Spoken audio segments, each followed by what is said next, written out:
শেষ ওভারে খুবই বাজে বোলিংয়ে ম্যাচ হারিয়ে হাত মেলাতে গিয়ে বিপাকে মুস্তাফিজ। ম্যাচ শেষে মুস্তাফিজকে ধরে অপমান করল মার্কাস স্টোয়নিস। দর্শক, আইপিএল এর 39তম ম্যাচে লখনৌ সুপার জায়ান্টসের বিপক্ষে খেলতে নেমেছিল চেন্নাই সুপার কিংস। আর ম্যাচে চেন্নাই আগে ব্যাট করে দুর্দান্ত ব্যাটিংয়ে 210 রান সংগ্রহ করেছিল।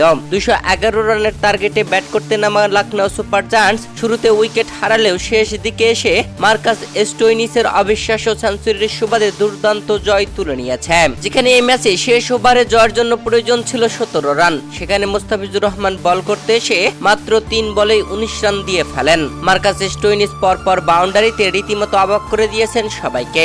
দলকে জিতিয়ে নেন 3 বল হাতে থাকতেই। আর এই ম্যাচে জয়ের পরেই যখন খেলোয়াড়েরা একে অপরের সাথে হাত মেলাচ্ছিল, ঠিক তখনই মার্কাস স্টোয়নিসের সাথে হাত মেলান মুস্তাফিজুর রহমান। আর এই সময় তাদের মধ্যে কিছু একটা আলাপ হয়েছে, যেখানে মুস্তাফিজুর রহমানকে ধরে মার্কাস স্টোয়নিস বেশ কিছুক্ষণ কথা বলেছেন। যদিও তাদের মধ্যে কথার ধরন অনুযায়ী এটা স্পষ্ট ছিল যে মুস্তাফিজকে হয়তো সান্ত্বনাই দিচ্ছিলেন মার্কাস স্টোয়নিস।